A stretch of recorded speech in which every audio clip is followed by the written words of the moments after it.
그리스도인으로 산다는 것이 그렇게 우리가 쉬운 것은 아닙니다.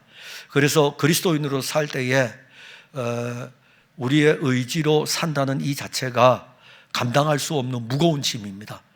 그래서 여러분들이 신앙생활 할 때에 그리스도인으로서의 이 신앙의 걸음을, 성경에 나온 그리스도인으로서의 신앙의 이 걸음을 걸어가는 것에 대해서 여러분들의 의지로 이렇게 접하게 되면은 도대체 감당할 수 없는 무거운 짐인 것을 알게 됩니다. 어려워요. 정말 어렵습니다. 여기 오늘 특별히 여인들도 있고 또 남자된 분들도 있는데, 아내된 자들, 남편된 자들이 있는데, 이 말씀을 한번 여러분들의 의지로 지킨다고 생각해 보세요. 이게 얼마나 어려운 일이겠습니까?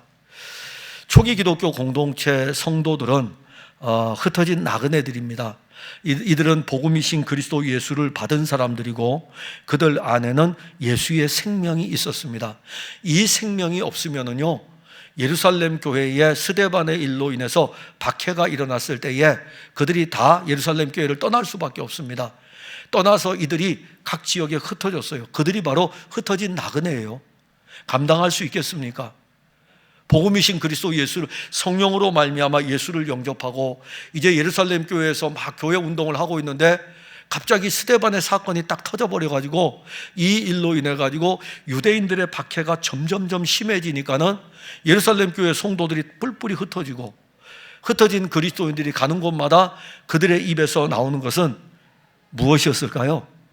야, 예수 우리가 잘못 믿은 것 같아. 우리 교회 진짜 잘못 다니는 것 같아. 예루살렘에서 너무너무 힘들어서 다 놓고 우리가 나올 수밖에 없어서 그런 이야기 했을까요? 아니에요.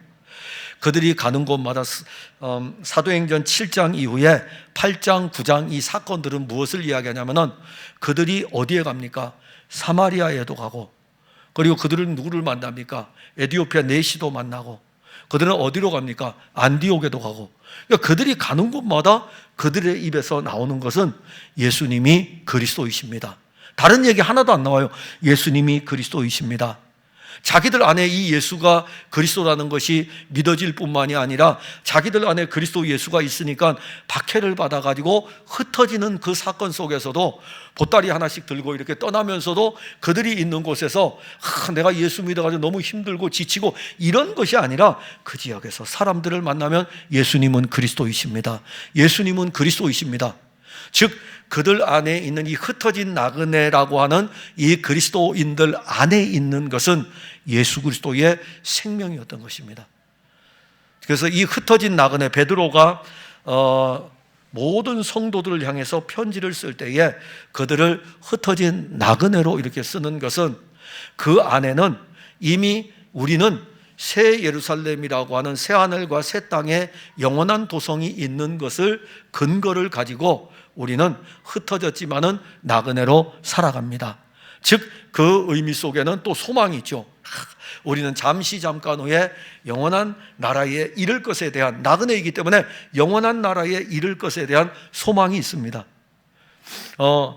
이거 영상으로 이거 나가면 안 되는데, 제가 오늘 유아실에 이렇게 들어갔을 적에 저 뒤에 맨 뒤에 있어요. 저 맨 뒤에 있는데 제가 요아실에 식사하는 분들한테 아이고 경로당에 온 것 같다고 했었는데 누군가가 제 뒤에서 딱 오면서 아이고 목사님도 여긴데요 뭐 그랬어요. 저는 아직 아닌데, 저는 아직 경로당이 아닌데. 근데 그 이야기를 들으면서 웃으면서 이야기를 했지만은 사실 우리 인생은 그래요. 우리 인생은요, 나그네이면서 이 땅에서는 생이 끝날 때가 있어요. 그래서 우리가 믿음 생활할 때에 새 예루살렘을 바라보며 영원한 도성을 바라보는 것은 흩어진 나그네로서만이 가질 수 있는 행복인 것입니다. 여러분들이 얼마나 이렇게 곱게 자랄 것 같습니까? 여러분들이 얼마나 이 피부가 아름답다고 생각합니까? 제가 아람이 피부를 이렇게 만지면서 야, 왜 이리 거칠어? 이렇게 여기 조금 추워서 그런지 그래서 시우는 또 부드럽대요. 그래서 시우 살을 만지니까 아주 애기젖 살처럼 아주 부드러워요. 이렇게 만지면서 오 부드럽네 제가 그랬어요. 아이들이 이렇게 얼굴을 만지면서. 자, 근데 이제 제 얼굴에 손을 대니까는 부드러운 게 아니라 골이 깊어지고 그래요. 그죠? 골이 깊어. 여러분들도 아마 그럴 거예요. 그러니까 그게 우리의 모습이에요. 우리의 모습이고, 이 골이 더 깊어지게 되면 우리는 이제 떠날 날이 이르게 됩니다. 그럴지라도 흩어진 나그네, 그들이 바라보고 있는 것은 나그네이면서도 영원한 본향을 바라보고 있었던 것입니다. 그게 우리가 가진 소망이에요. 그러면 그 흩어진 나그네들, 그들을 이야기할 때에 베드로는 그들에 대해서 예수 그리스도로 말미암은 구원에 관해서 계속 증거를 합니다. 예수의 생명, 어린 양의 피로 말미암아 구원함을 얻은 것에 대해서. 그래서 이것은 금으로나 은으로나 될 것도 아니에요. 이 놀라운 은혜는 오직 어린 양의 피로 말미암아 우리에게 값없이 주어진 것입니다. 이것을 여러분들이 가지고 있는 거예요. 확실히 믿으셔야 돼요. 가지고 있는 거예요. 흩어진 나그네들은 이걸 가지고 있었고, 오늘 풍성한 교회 성도들도 이것을 가지고 있습니다. 자, 그리고 가지고 있으면서 이제 3장으로 왔어요. 그 가지고 있는 사람들이 누굴까요? 아내들이에요. 초기의 기독교 공동체는 여인들이 많이 교회를 다녔습니다. 여인들이 많이 교회를 다녔고, 또 초기 공동체의 구성원들을 보면은 권력을 가진 상류층보다는 하층민들이 더 많았어요. 없는 것은 아닙니다. 상류층의, 로마 제국의 상류층의 사람들도 있었어요. 그런데 이 상류층의 사람들은 극히 드물고 대부분이 하층민들의 사람이었어요. 그건 주가 하시는 일이에요.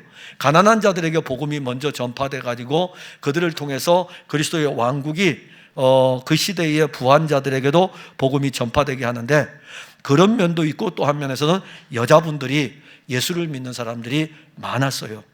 자, 그럴 때에 기독교 공동체입니다. 흩어진 나그네들이 안 믿는 남편들을 끊임없이 대할 수밖에 없습니다. 그럴 때에 오늘 여기 주는 1절부터 6절까지의 아내들에 대한 이 말씀은 무엇을 꾸미라고, 무엇을 아름답게 하라고 말씀합니까? 겉의 치장이 아니에요. 겉의 것이 아닙니다. 속의 것이에요.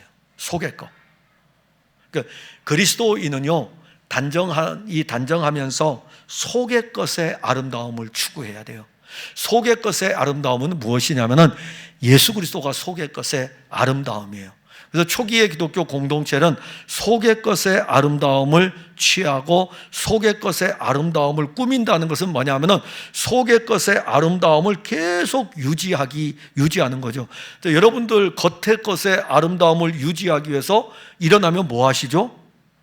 일어나면은, 아니면 저녁에 잠자리에 주무실 때에도 세수를 하고 나면은 여러분들이 다 바를 거 아니에요. 바르고 또 주무시고, 일어나면은 또 이렇게 바를 거 아니에요. 그래서 뭐 여성분들은요 엄청나게 많이 바르더라고요. 남자들은 그렇게 많이 안 바르는데 여자분들은 되게 많이 발라요. 그래서 여성들은 외모적으로 아름다운 게 사실이에요. 그런데 오늘 베드로 사도가 흩어진 나그네들에게 편지를 쓸 때는 그런 걸로 꾸미지 말고 안에 있는 것을 꾸미라 이겁니다. 안에 있는 거.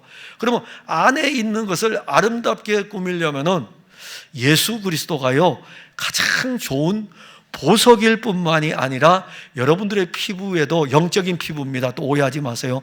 영적인 피부를 가장 아름답게 하는 것은 예수 그리스도 그분이셔요. 그분에게는요 향기로운 모든 것이 다 있습니다.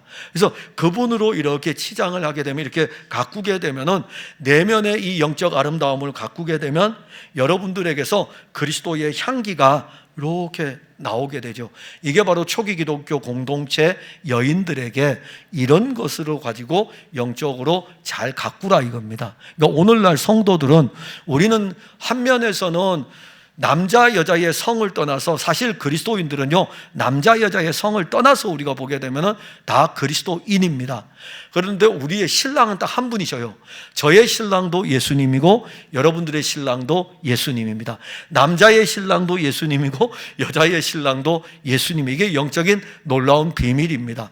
그러면 우리가 늘 우리 안에서 누구로 이렇게 가꾸어 가야 되냐면은 가장 좋은 화장품인 예수 그리스도로 가꾸어 가는 거예요.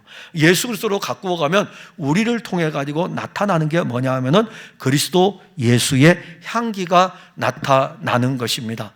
그 부분을 지금 3장 1절에서 6절에 말씀하면서 특히 누구를 이야기하냐면 사라가 아브라함에 대해서 했던 것을, 옛적에 우리 앞에 갔던 신앙의 선진들 중에서도 그렇게 했던 사람들이 있다라고 하면서 사라는 자기 남편을 주라고 칭했어요. 주라고 칭할 정도였고, 우리의 남편 되시는 예수 그리스도는 우리의 주가 되셔요. 그 말은 어떤 아내와 남편의 사이에서 1차적으로는 당시의 초기 기독교 공동체 성도들이 아내된 사람이 남편을 어떻게 대했는가를 알 수가 있어요. 이 일을 통해 가지고, 아내의 이러한 영적인 것을 통하여 가지고 남편된 사람들이 구원에 이르는 길이 열려지는 것입니다.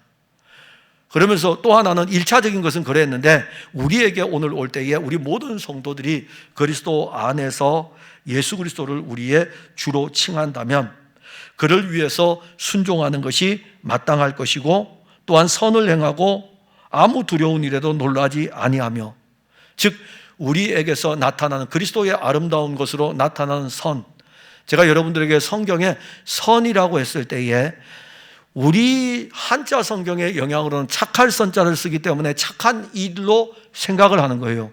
그러면 우리는 사고 속에 착한 일이라 그러면은 남에게 피해를 주지 않고 남을 도와주고 이렇게 생각을 해요. 그런데 이 성경에 나오는 선은 아가도스인 것입니다. 하나님의 선이에요.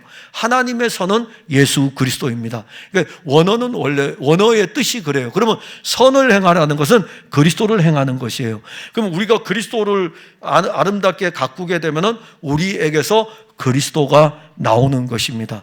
그리스도가 나오는 거예요. 그러면 그리스도가 나오게 되면 당연히 남편을 볼 때에도 이 당시의 초기 기독교 공동체 아내 된 이 여인들의 공동체의 그 영적인 사고는 어떤 거냐면, 남편을 대할 때마다 사라가 아브라함을 대할 때 주라고 하였듯이 그렇게 대하는 것입니다. 즉 우리가 예수 그리스도를 주라고 칭하듯이. 그러면 이제 인권운동가들은 또 들고 일어날 거예요. 뭐 남자가 위냐 뭐 이러면서.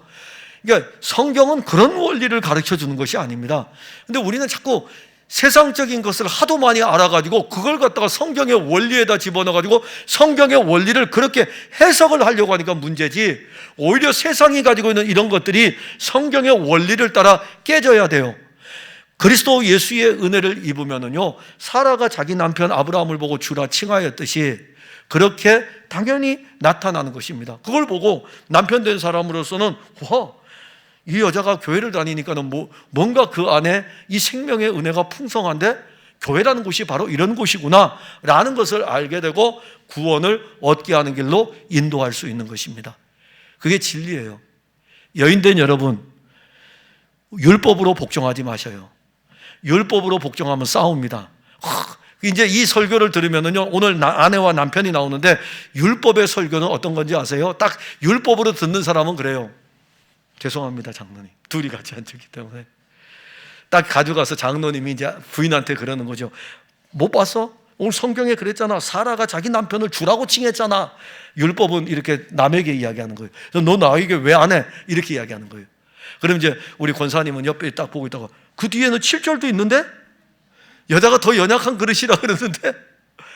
이게 율법으로 받는 거예요. 율법으로 받는 것은요, 항상 말씀을 자기는 필요 없어. 자기는 온전한 거예요. 그러니까 율법을 받는 사람들의 특징, 내 신앙은 온전하다는 거예요. 그리고 다른 사람이 다 잘못됐기 때문에 너 왜 이렇게 못해? 이렇게 하는 거예요. 그러니까 오늘날 가정관계에도 율법으로 이걸 보게 되면 그런 일이 일어나요. 그래서 이 부분은 율법으로 푸는 게 아니라 복음으로 풀어야 돼요. 복음으로 풀면 어떻게 받을까요? 사라라고 하는 여인된 분들은 집에 가서 그냥 은혜를 받았습니다. 그래서 남편을 주로 이렇게 대하는 거죠. 근데 남편은 어떻게 될까요? 오늘 본문에 나와 있듯이 지식을 따라 너희 아내와 동거하고. 이 지식은 어떤 지식일까요? 이 지식은 하나님을 아는 지식입니다. 세상 지식 이야기하는 거 아니에요. 여자들이 뭘 알아? 이렇게 하는 게 아니고, 정치에 대해서 뭘 알아? 이런 이야기가 아니라 하나님을 아는 지식이에요. 하나님을 아는 지식은 예수 그리스도이고, 그래서 남편 된 사람들은 하나님을 아는 이 지식을 가지고 아내와 같이 동거하면서 그 아내를 더 연약한 그릇으로 알아야 돼요. 하와가 먼저 넘어지잖아요. 하와가 먼저 넘어져요. 물론 둘 다 넘어가지만은 더 연약한 그릇으로 알고, 또 하나는 생명의 은혜를 함께 유업으로 받은 겁니다. 아내와 남편은 그리스도 예수의 생명을 같이 받았어요. 그래서 이 가정에서의 흩어진 나그네 이들이 신앙생활을 하면서 한쪽 외믿음만 가지고 있는 가정들 속에서 또 나타나고, 그런가 하면 같은 믿음을 가지고 있는 사람들 속에서도 동일한 믿음을 가지고 한 가정을 꾸리며 갈 때에도 거기에 항상 복음이신 그리스도의 은혜가 이끌어 가야 되는 것입니다. 또한 신앙은 복음이 풍성한 사람이 그 가정을 이끌어야 돼요. 율법이 풍성한 사람이 이끌면은 그 가정은 파탄납니다. 항상 그 가정은 율법이 풍성한 사람이 이끌게 되면은 그 가정은요, 항상 심판하고 저주하고 판단해요. 그러나 복음이 풍성한 사람이 이끌면은 더 연약한 그릇임을 알고 서로 사랑할 수 있게 되는 것입니다. 그리고 8절에 보면은 마지막으로 말하노니 너희가 다 마음을 같이하여 동정하며 형제를 사랑하며 불쌍히 여기며 겸손하며. 자, 이 8절에 나오는 동정, 형제사랑, 불쌍히 여김, 겸손, 흩어진 나그네들에게 쓰는 편지입니다. 예수 그리스도를 믿는 사람들에게 쓰는 편지예요. 그러니까 이 말씀은 그리스도 예수의 생명이 있는 사람들로서 각자가 흩어져 있잖아요. 어느 특별한 지역이 아닙니다. 에베소 교회에, 에베소서 하면은 에베소 지역에는 에베소 교회에 보내는 편지이고, 빌립보서 하면은 빌립보 지역에 있는 그리스도인들에게 보내는 편지라면, 베드로전서는 흩어진 나그네예요. 지명이 없어요. 로마 제국 곳곳에 흩어져 있는 예수 믿는 사람들.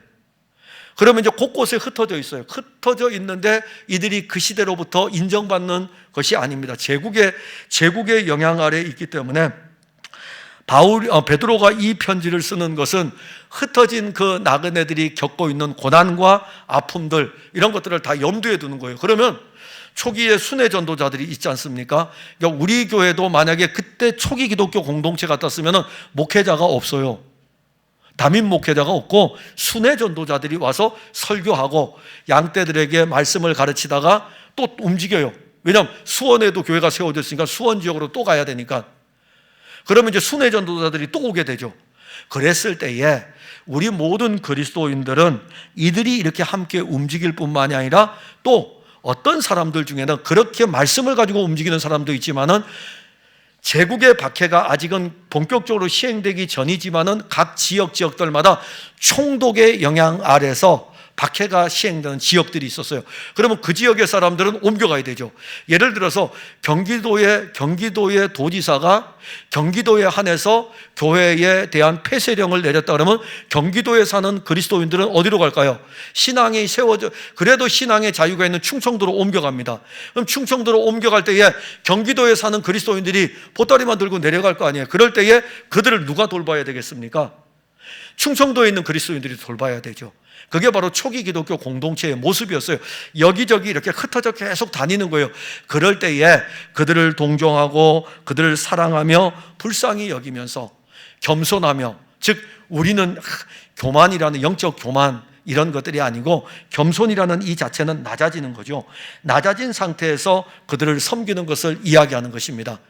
이런 공동체의 한 몸의 공동체로서 세워져가는 교회의 사랑을 이야기하는 것입니다. 그게 이제 흩어진 나그네들에게 편지를 쓰면서 이 말씀이 누구에게 영향을 끼치냐면 흩어진 나그네라고 하는 그 성도들 한 사람 한 사람이 이 말씀을 받는 거예요. 그러면 이 말씀을 받는 성도들은 자기들이 있는 곳에서 신앙생활하면서 형제들이 올 때에 그들을 사랑으로 품고 공개하는 것입니다. 자, 그들이 이것을 할 수 있는 요인이 있어요. 그 뒤에 가면 이제 나오게 되는데, 오늘 9절에 보면 악을 악으로 욕을 욕으로 갚지 말고 도리어 복을 빌라. 자, 하나는 적극적인 방법의 사랑의 실천이라면은 또 하나는 소극적인 방법으로 대적하는 자들에 대해서 대항하지 말라 이겁니다. 흩어진 나그네, 흩어지잖아요. 흩어질 때 누군가가 압박을 가했기 때문에 흩어지죠. 그 압박을 가했던 그 세력들에 대해서 같이 싸우지 말라 이겁니다. 오히려 소극적으로는 그들에 대해서 대항하지 말고 적극적으로는 이 일에 대해서 박해를 받아 움직이는 형제들에 대해서는 사랑을 베풀 것을 이야기하는데, 10절에 보면 생명을 사랑하라. 생명을 사랑하는 거예요. 이 생명은 목숨이 아닙니다. 이 생명은 예수 생명입니다. 이 예수 생명을 사랑하면은 이 일들이 우리 안에서 일어나는 거죠. 그러니까는 예수 생명으로 사랑하는 일들이 일어나는 것이고, 또 하나는 좋은 날 보기를 원하는 자는, 흩어진 나그네들에게 좋은 날은 어떤 날일까요? 흩어진 나그네들에게 좋은 날은 저들은 로마 제국 아래서 언제 이 자기들이 겪고 있는 이 박해들이요 언제 끝날지도 몰라요. 어떤 면에서는 사는 날 동안 이 박해가 끊임없이 이어질 수 있어요. 그래서 그들이 보는 좋은 날은 나그네에 초점이 있어요. 나그네는 본향이 있기 때문에 그들에게 좋은 날은 본향이에요. 우리에게 좋은 날은 어디라고 생각하십니까? 여러분들 예수를 믿고 있는데 예수를 믿는 우리들에게 좋은 날은 언제일까요? 본향이신 그리스도 예수, 그 영원한 새 예루살렘이 우리에게 좋은 날입니다. 그래서 우리는 늘 그 나라를 향해서 다름질하는 거예요. 오늘 2022년을 그렇게 왔고 그냥 지나가는 거예요. 그 안에서 그리스도를 보고 나아가고 은혜 안에서 또 살고 생명을 사랑하면서 그 안에서 좋은 날 보면서 또 다름질하는 겁니다. 저 멀리 배는 나의 시온성, 오 거룩한 곳 아버지 집. 청년 때 많이 불렀거든요. 근데 어느덧 제가 60이 넘어보니까 이 찬송이 실제가 될 날이 곧 다가오고 있더라고요. 젊을 땐 몰랐어요. 그냥 악보가 좋아가지고 저 멀리 배는 나의 시온성, 오 거룩한 곳 아버지 집 이렇게 불렀지만 60이 넘으니까는 오 거룩한 곳 아버지 집이 제게 곧 다가올 것 같아요. 곧 다가오는 거. 잠깐 후에 장로님은 이제 70 중반이 넘으셨다면서요. 70 중반이 넘으셨으니까는 저 멀리 배는 나의 시온성이라 저 가까이 있는 나의 시온성 이렇게 이제 가사가 이제 바뀔 수도 있는 거예요. 왜냐하면 점점점 가까우기 때문에. 그러면 이제 그런 날 보기를 원하는 자는 가면 갈수록 그 사랑이 풍성해요. 그 사랑이 풍성할 수밖에 없고 그 생명을 사랑함이 풍성하니까는 혀를 금하여 악한 말을 그치고 이 사람의 범죄가 사람의 그 미움과 사람의 악함이 어디서 나오냐면 입에서 나오는 거예요. 입에서부터 다 나오는 것입니다. 그러니까 사람 안에 속에 있는 것들이 입으로 다 나오는 거예요. 입으로. 그래서 입으로 이렇게 나오는데 제가 공동체를 하잖아요. 공동체를 하면서 어르신들 보면은 와 80이 됐는데도 입에 거친 막 쌍스러운 욕을 하고 있어요. 쌍스러운 욕. 그래 보면서 저분은 돌아가실 때까지 저 욕은 그치지 않을 거다. 왜냐하면 80을 그렇게 쌍스러운 욕을 했는데 제가 설교하면서 쌍욕하지 마세요. 아무리 해도 80년을 설교를 해야 되니까는 160까지 사셔야 그분이 고쳐질 것 같아요. 그러니 뭐 그 이전에 떠나죠. 뭐. 왜냐하면 그 속에 이미 내재되어 있는 거예요. 여러분들 안에 그리스도의 생명이 내재되어 있으면 그리스도는 위로하고 그리스도는 평강을 주고 그리스도는 은혜로운 말을 끼치고 이런 것들이 우리에게서 계속 나옵니다. 그러니까 여러분들의 신앙의 모습을 보면 이 생명이 강하냐 이게 중요하죠. 예수의 생명이 강하냐. 흩어진 나그네는 이 예수의 생명이 강했던 것입니다. 그리고 11절, 12절 쭉 보면서 악에서 떠나 선을 행하고 화평을 구하며 그것을 따라 주의 눈은 의인을 향하시고 그의 귀는 의인의 간구에 기울이시되. 자, 주의 눈은 의인을 향하십니다. 흩어진 나그네가 의인이에요. 흩어진 나그네가 의인입니다. 그들이 의롭게 살아서 의인이 아니라 그들이 그리스도 예수를 믿음으로 말미암아 그리스도의 의를 가졌기 때문에 의인인 것입니다. 사람은 의인이 될 수 없어요.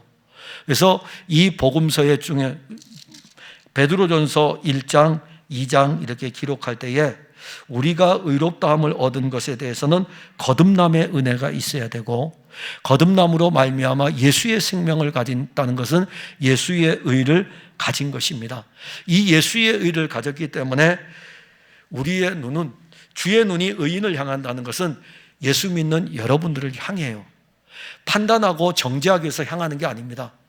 만일 여러분들이 예수 그리스도를 믿지 않는다면 그 눈이 여러분들을 향할 때에는 이글이글거리는 심판과 진노의 불길로 향하지만은 그리스도 예수를 믿는 여러분들을 향하여 주의 눈이 향할 때에는 긍휼과 은혜로 항상 향합니다. 여러분들 중에 여러분들의 자녀를 이글거리는 분노로 보는 자녀 있습니까? 없을걸요? 장시은 집사님은 이래가 이쁘죠? 이래를 향해서 분노하는 눈으로 볼까요? 아닐걸요? 우리 중에 누구도 우리의 자녀를 이글거리는 분노의 눈으로 보는 자녀는 없어요. 그런데 그러면 하나님이 우리를 보실 때는 어떻게 보실까요? 예수를 믿음으로 말미암아 하나님의 자녀가 되었는데 우리를 분노하는 이글거리는 눈빛으로 볼까요? 아닙니다. 사랑의 눈빛으로 보시는 것입니다. 그래서 주의 눈이 의인을 향한다라고 하는 이 말씀은 은혜의 말씀인 거예요. 그런데 이 의인은 내 공로가 아닙니다. 내 공로. 만일 여러분들이 여러분들의 공로로 생각하면 이걸 아시면 돼요. 여러분들이 공로로 의롭게 됐다면 여러분들이 잘할 때에는 주님이 이렇게 볼 때에 기쁘고 좋겠죠. 근데 여러분들이 매일 잘할 수 있습니까? 그럼 여러분들이 거꾸로 못할 때는 어떡할래요? 여러분들이 거꾸로 못할 때는 주님은 진노하는 눈으로 이렇게 볼 거 아닙니까? 이게 아니고 한결같이 그리스도를 통해서 우리에게 보시기 때문에 주의 눈이 의인을 향할 때에는 은혜의 눈인 것입니다.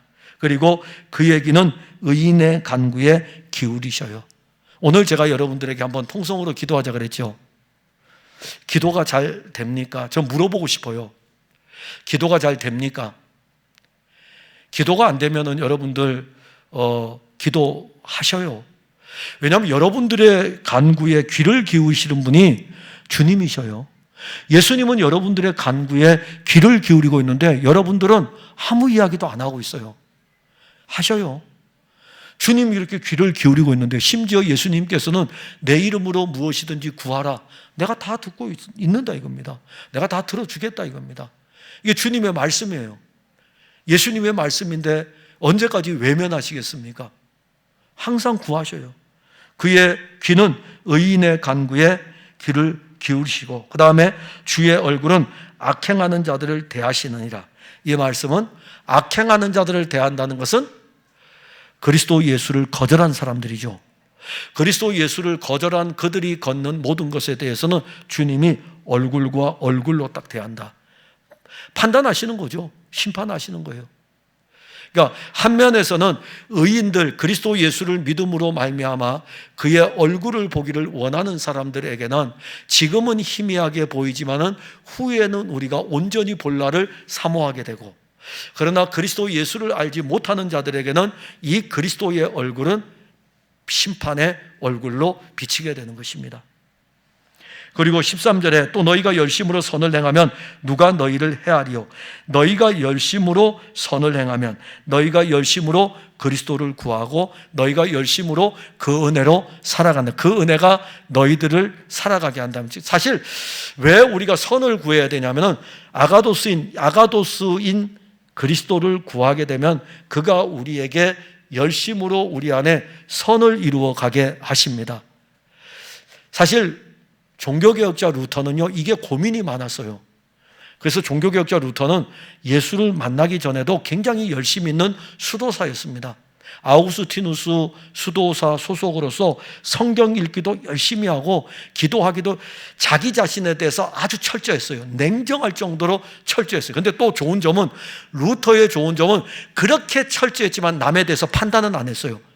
즉 수도사들이 성경을 읽어야 되는데 성경을 안 읽으면, 야, 수도사가 돼서 성경을 읽어야지 너 왜 성경 안 읽어? 이러지도 않았어요. 기도하면서 기도하지 않는 사람 보고 왜 기도하지 않아? 이런 이야기도 안 했어요. 자기 자신이 구원에 대한 이 문제에 굉장히 관심이 많았기 때문에 자기 나름대로 열심히 신앙생활을 했어요. 그래서 성경 읽고 기도생활하고 어려운 사람이 있으면 도와주고, 제가 늘 말씀드리잖아요. 루터가 종교개혁을 일으킬 때에 같이 수도생활을 했던 아우구스티누스 소속 수도사들이요, 루터의 흠집을 찾을 수 없을 정도로, 만약에 루터에게 흠집이 있었으면요, 너나 잘해 이렇게 했을 거예요. 루터가 종교개혁을 일으킬 때 니나 잘하지, 니도 제대로 못하면서 무슨 종교개혁이야 이렇게 했을 거예요. 근데 어느 누구도 루터에 대해서 그 이야기 한 적이 없어요. 그것은 다른 사람들이 볼 때에도 인정받을 정도였어요. 근데 이 루터는요, 그 착한 일도 많이 하고 그랬지만은 구원의 감격이 없었어요. 그러니까 구원의 감격이 없으면 아무 소용 없습니다. 교회를 다녀도 구원의 감격이 없으면 아무 소용 없어요. 여러분들 왜 교회에 앉아 있습니까? 여기 예배 왜 드립니까? 예수님에 대한 구원의 감격이 없는데 아무 소용 없어요. 그래서 루터는 이걸 알고 있기 때문에 이 구원의 문제에 대해서 굉장히 고민하고 이 구원의 문제에 대해서 얼마나 힘을 기울였는지 몰라요.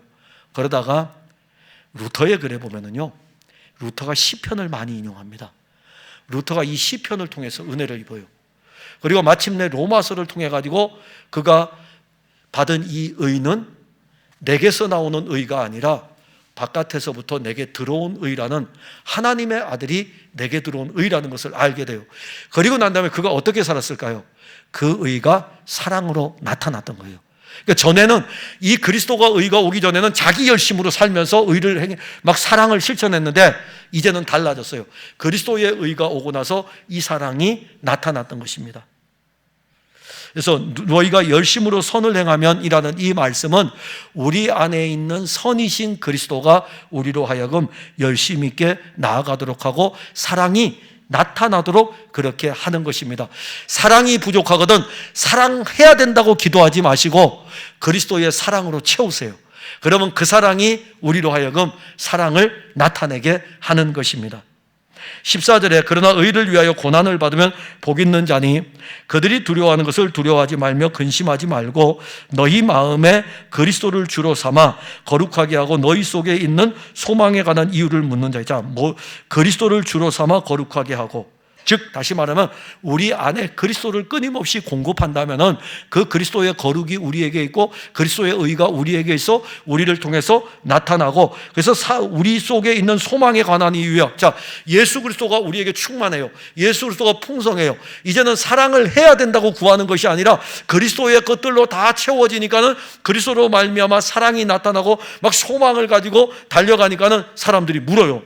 아니, 이렇게 흩어진 나그네로서 힘들고 어렵게 살아가는데 무슨 소망이 어디에 있는지 라고 우리에게 그런 것들을 묻는다면 그들에게 대답할 것을 항상 준비하되 온유와 두려움을 하고, 대답할 것을 항상 준비하는데, 즉 이것은 거꾸로 역으로 말하면 간증과 비슷한 거죠. 간증을 자기 자랑으로 하지 말고 온유함으로, 나를 통해서 우리를 통해서 그리스도가 나타나는 그리스도의 온유가 나타나고, 또 한 면에서는요 이것을 이야기했을 적에 영적 두려움도 가지고 있어야 돼요.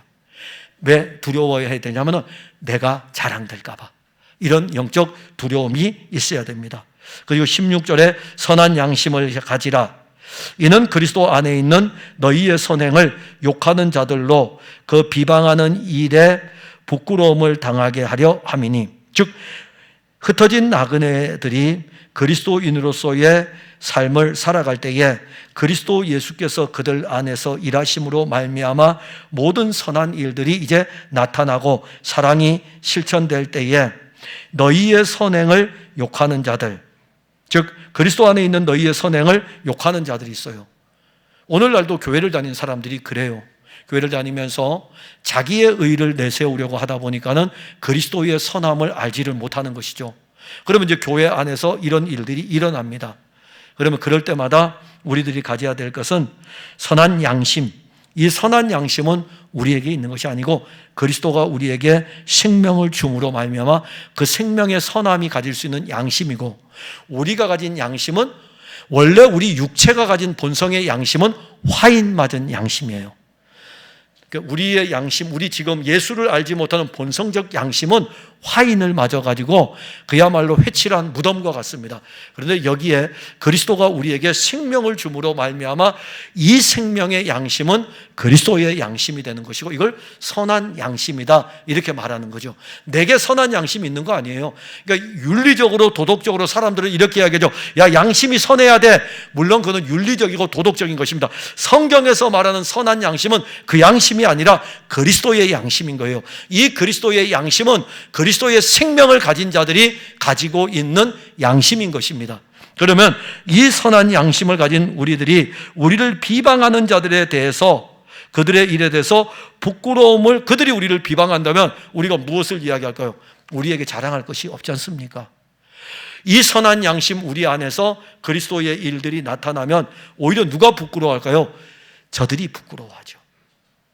수도 없이, 이제 일반적으로도 그렇잖아요. 수도 없이 짓밟고 때리고 그러면은 짓밟고 때림 맞음을 당한 사람을 향해 가지고 그 위해를 가한 사람이 나중에 부끄러워질 정도거든요.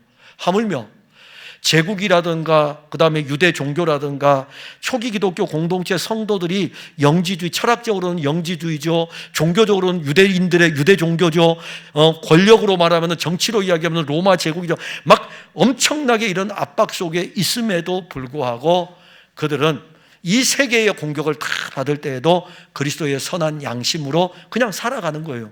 악을 악으로 대하지 않고. 그럼 누가 부끄럽겠습니까?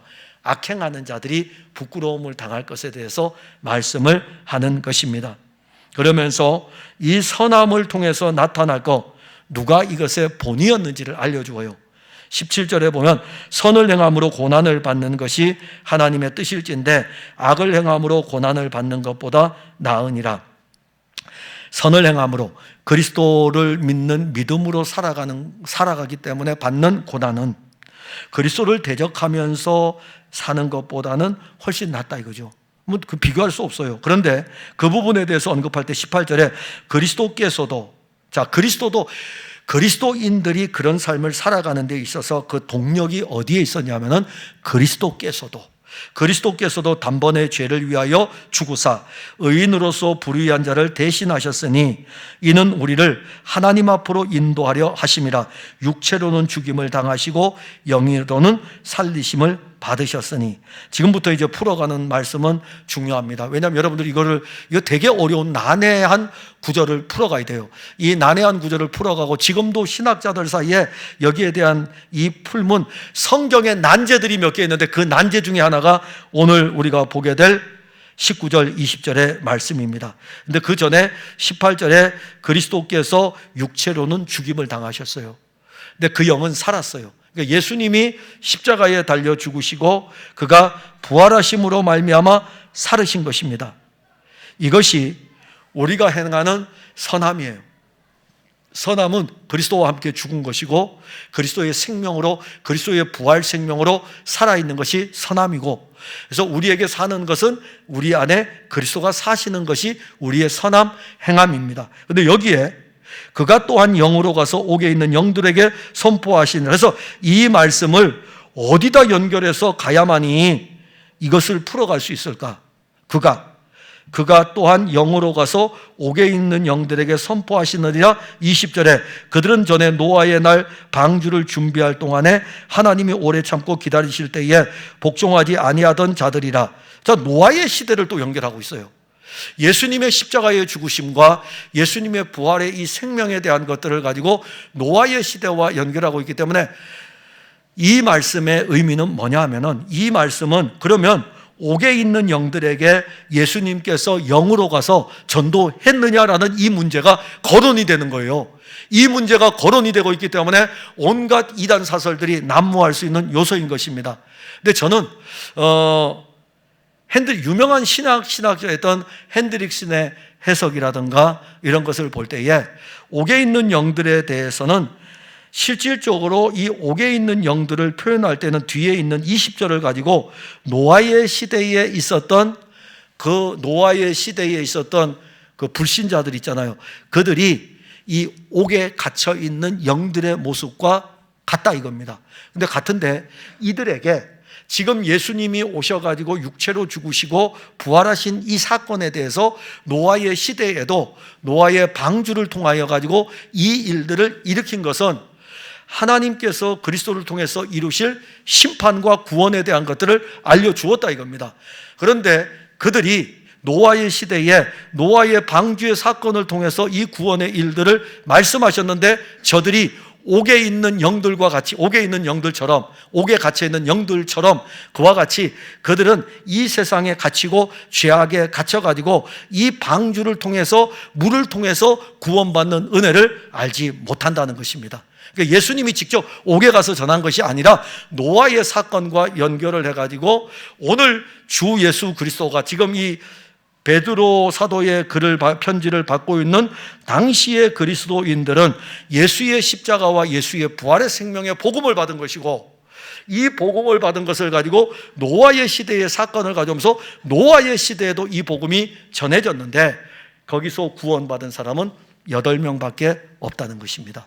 그리고 이 말씀을 연결하여 갈 때 어디로 연결하냐면 물에 대해서 연결합니다. 노아의 시대에 무엇이 있었죠? 물심판입니다. 물이 쏟아졌어요. 그냥 하늘과 땅에서부터 이 물이 쏟아졌는데 이 물에 대해서 언급을 하면서 20절에 보게 되면 노아의 날 방주를 준비할 동안에, 그 다음 21절에 물을 이야기하고 있고, 자, 이 물로 말미암아 20절에 물로 말미암아 구원을 얻은 자가, 참 놀랍습니다. 물로 말미암아 구원을 받았대요. 방주로 말미암아 구원받았죠. 근데 베드로 사도는 이것을 물로 말미암아 구원받았다 그랬어요. 왜 그랬을까요? 세례 때문에 그렇습니다. 세례 때문에. 그런데 세례는 단순한 의식의 표현이 아니에요. 그것보다 뛰어넘어 가지고 노아가 물로 심판이 진행될 때에 물로 말미암아 구원받았다는 것은, 노아는 물론 방주 안에 들어갑니다. 이 물이 쏟아졌을 적에 물로 인해 가지고 노아의 시대에 다 죽었어요. 다 죽었고 구원받은 사람은 8명밖에 없어요. 그러면 물은 예수 그리스도께서 부활하심으로 말미암아 이제 너희를 구원하는 표다라고 하는 것은, 물 세례를 받는 이 자체가 무엇을 의미하냐면은, 세례는 물에 잠기기 때문에 죽었다는 것입니다. 죽었어요. 우리의 육체의 이 타락한 본성, 아담의 이 본성이 세례를 받을 때에 물에 잠김으로 말미암아 죽은 것입니다. 그리고 부활로 이 물을 부활로 연결하는 것은 물에 잠겼다가 다시 일어나는 것이기 때문에 새로운 생명을 얻었다는 것입니다. 그러니까 세례는 물에 잠겨서 죽고 살아나는 거예요. 그래서 이 물 사건을 이야기하면서 세례를 구원이라고 언급을 하는 것입니다.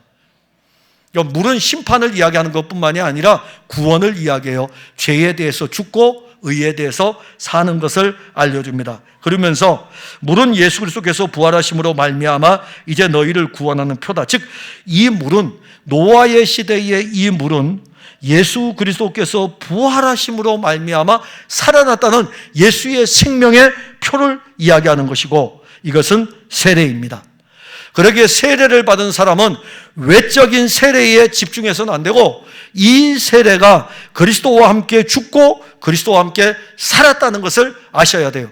그럼 거기서 이제 더 나가요. 그러면 우리가 물로 말미암아 구원을 받았다면, 물로 인해 가지고 심판을 받아 죄에 대해서 죽고 하나님에 대해서 살았다 그러면 사는 것으로 끝나느냐? 아니죠. 거기선 더 나갑니다. 즉, 우리의 이는 더러운 육체의 더러운 것을 제하여 버림이 아니요 하나님을 향한 선한 양심의 간군이라. 그는 하늘에 오르사 하나님 우편에 계시니 천사들과 권세들과 능력들이 그에게 복종하느냐. 어디를 향하게 합니까? 승천하신 그리스도에게로 향하게 하는 것입니다. 예수의 생명은 이 땅에 살면서 우리로 하여금 승천하신 그리스도에게로 향하게 하는 것이에요. 그래서 흩어진 나그네들을 위로하는 말씀이죠. 흩어진 나그네들을 위로하면서 우리가 지금 이렇게 신앙생활 하는 여정 속에서 우리가 가진 신앙, 우리가 가진 예수가 어떤 분인지를 알려주면서 우리의 신앙은 이제 살아있는 신앙이고 구원받은 신앙이고, 이 신앙은 승천하신 그리스도를 향하여 나아가는 신앙이다, 이렇게 말씀하는 것입니다. 여기에서, 여기 안에서 막 이러는 게 아니라 여기에서 한 몸의 교회로 세워져 가면서 승천하신 그리스도에게로 나아가는 거예요. 그것을 영원 세계에서는 성령으로 말미암아 우리에게 이렇게 증거하고 있습니다. 함께 하늘에 앉히었다. 과거의 표현을 썼어요. 과거의 표현을 썼어요. 우리가 하늘에 승천하신 그리스도를 향하여 나아가는 이 방향을 현재의 시간에서 육신이 약하여 짐으로 인해서 여기까지 이르는 이 시간을 표현할 때에 미래적 미완료로 표현하는 것이 아니라 함께 하늘에 앉혔다고 하는 영원의 세계에서 볼 때에는 그리스도로 말미암아 우리가 그곳을 향하여 갔다는 것을 말씀하는 거죠. 영원에서. 영원이신 그분은 시간에 이거는 아무 구애를 안 받습니다. 그래서 나는, 예수님 말씀하잖아요. 영원하신 그분이 육신을 입고 왔을 때도 나는 아브라함이 나기 전부터 있었느니라. 사람들이 이해 못하죠. 왜냐하면 시간의 개념에 사니까. 예수님은 영원의 개념으로 말씀하셨어요. 나는 아브라함이 나기 전에 있었어. 네가 50살도 못 됐는데. 그냥 우리는 그렇게 이야기해요. 아직도 우리 안 갔는데, 우리는 시간의 개념으로 아직 안 갔다고 이야기하지만 예수 그리스도로 말미암아 함께 하늘에 앉히었다라고 하는 이미 이루어진 일을 말씀하고 있는 것입니다. 그게 에베소 교회를 향한 편지에 나오는 거예요. 그러면 교회를 향한 편지이니까는 흩어진 나그네들은 한 면에서는 이루어진 일이고, 현재적 시간의 개념에서는, 영원의 개념에서는 이루어진 일이고, 시간의 개념에서는 향하여 나아가는 것입니다. 이게 바로 흩어진 나그네예요. 사랑하는 성도 여러분, 우리는 끊임없이 그리스도 예수 안에서 그와 함께하는 이 영적인 걸음을 걸어가는 존재들입니다. 좀 부족할 수 있어요. 괜찮아요. 여러분, 우리 연약할 수도 있습니다. 그러나 그리스도는 여러분들을 더 풍성하게 하실 것이고, 그 풍성함의 은혜는 흩어진 나그네로 살아가는 여러분들에게 오히려 새하늘과 새 땅의 이 영광스러움을 보게 하시면서 나아가게 하실 것입니다. 이 걸음을 여러분들이 늘 걸으셔요. 또 그리스도가 이끄시는 바대로 그냥 여러분들이 그리스도의 풍성을 맛보아 알면은 그냥 여러분들 안에 이 말씀의 생명도 알게 되는 것입니다. 그게 바로 자라가는 것입니다. 기도하겠습니다. 하나님, 은혜를 감사합니다. 주 예수 그리스도로 구원함의 은혜를 입은 모든 성도들은 그리스도 예수를 향하여 오늘도 나아갑니다. 예수와 함께 죽고 예수와 함께 살고 그리고 예수와 함께 하늘에 앉히운 이 놀라운 구원의 완성의 이 일들, 우린 신앙의 눈이 없어 영원한 세계, 영원한 시간을 보지 못하는 어리석음이 있습니다. 눈을 열어 영원한 시간, 영원한 세계를 우리로 하여금 보게 하시고, 땅 위에서 살아갈 때에 비록 흩어진 나그네로 살지만은 이미 그리스도 안에서 승리한 것을 알게 하시고, 그리고 이 승리한 이 믿음을 가지고 주 예수 그리스도를 향하여 나아가게 하여 주옵소서. 예수님 이름으로 기도하옵나이다. 아멘.